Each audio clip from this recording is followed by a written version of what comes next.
Welcome to Caribbean Global Network News and Sports. I am Scott Wilson. In today's headlines, policeman charged for wife's murder.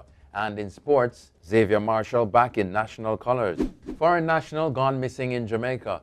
An alert is now out for 23-year-old Alicia Ricketts, aka Lisa, a store clerk from Jamaica Avenue, Queens, New York. Ricketts, who is of dark complexion, stout build, is about 168 centimeters, that's 5 feet 6 inches tall, was last seen wearing tall, straight extensions in her hair. Information from the Mandeville police is that Ricketts recently entered the country on a flight from New York to Kingston and has not been heard from since. She was last seen wearing a black jacket and blue jeans.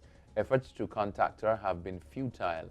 Anyone with information is being asked to contact the Mandeville police at 876-961-5538, Police 119 emergency number, or nearest police station.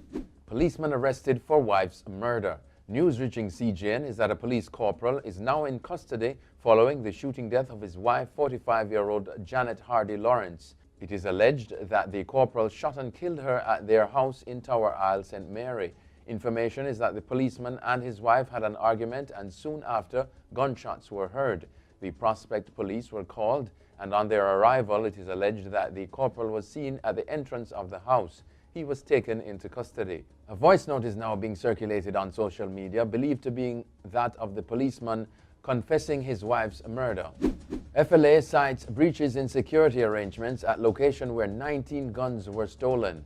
The Firearm Licensing Authority, FLA, says its probe into the theft of 19 firearms from a security firm in St. James last week has so far found breaches in the security arrangements at the Ironshore Industrial Estate location. Shane Dalling, Chief Executive Officer of the FLA, said there was no armed guard at the office and firearms were left overnight. According to Mr. Dalling, the FLA can take administrative action against the firearm holder if it is found that due care was not taken to secure the firearms. He expects the investigation will be completed by the end of this week. And in sports, JFF's decision to suspend the PLCA sponsorship communication renounced by Vice Chairman of PLCA. Premier League Clubs Association, PLCA Vice Chairman Carvel Stewart, is seeking answers from Jamaica Football Federation, the JFF, following a statement made by Dalton Wint, General Secretary.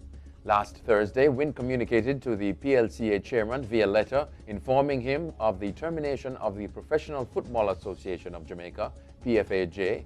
He said that the PLCA should immediately cease all ongoing communications regarding sponsorship with sponsors, potential sponsors, and all other personnel. Portmore demand prize money from PLCA. Portmore United, champions of the Red Stripe Premier League, are yet to receive their prize money of over $4 million.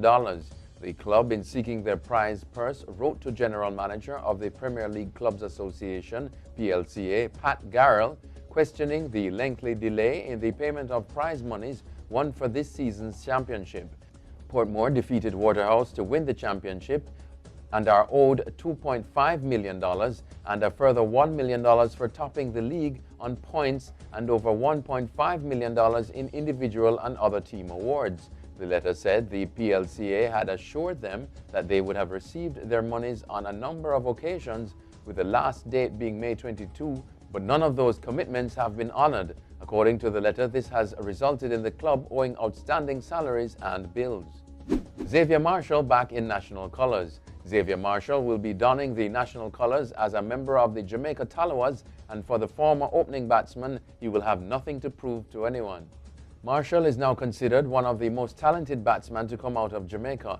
He migrated to the United States in 2013 after being constantly overlooked by the Jamaican selectors. In an interview with the Jamaica Star from his home in the States, he said it was a tremendous honor to be selected for the Talawas, and he was looking forward to showcasing his talent in front of his home fans. That's it for your CGN News and Sports. I'm Scott Wilson. Pleasant viewing.